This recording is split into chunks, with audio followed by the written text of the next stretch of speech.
There was a black dog who used to come to our house every afternoon. He wasn't really our dog. He just started showing up one day, and my mother began feeding him. Before long, he became part of her daily routine. She would sit outside with her coffee while he rested beside her, waiting patiently for whatever she might give him. Then my mother died. The first afternoon after the funeral, he came back.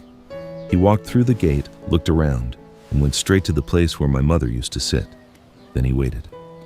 I watched him from inside the house. The next afternoon, he came again, and the next. For weeks, he returned to the same place at almost the same time every day, as if he were expecting the routine to continue.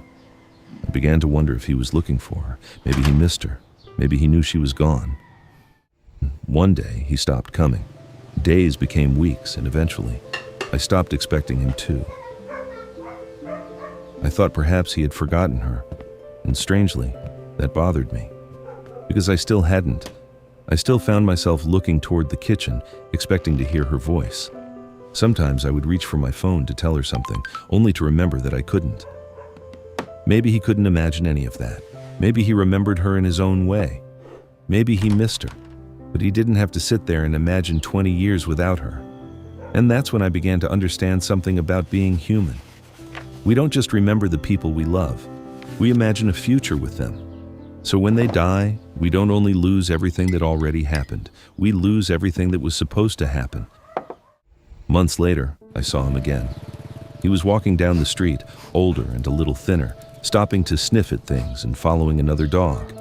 He looked completely absorbed in the world around him. And this time, I didn't feel angry.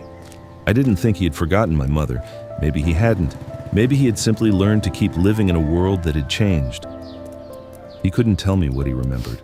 I couldn't tell him what I remembered. But somehow, we were both still living with the same absence. And maybe that's what I finally learned from him. Acceptance isn't forgetting someone. It isn't pretending that their absence doesn't hurt. Sometimes, it's simply learning how to keep walking while carrying the memory of someone who can no longer walk beside you.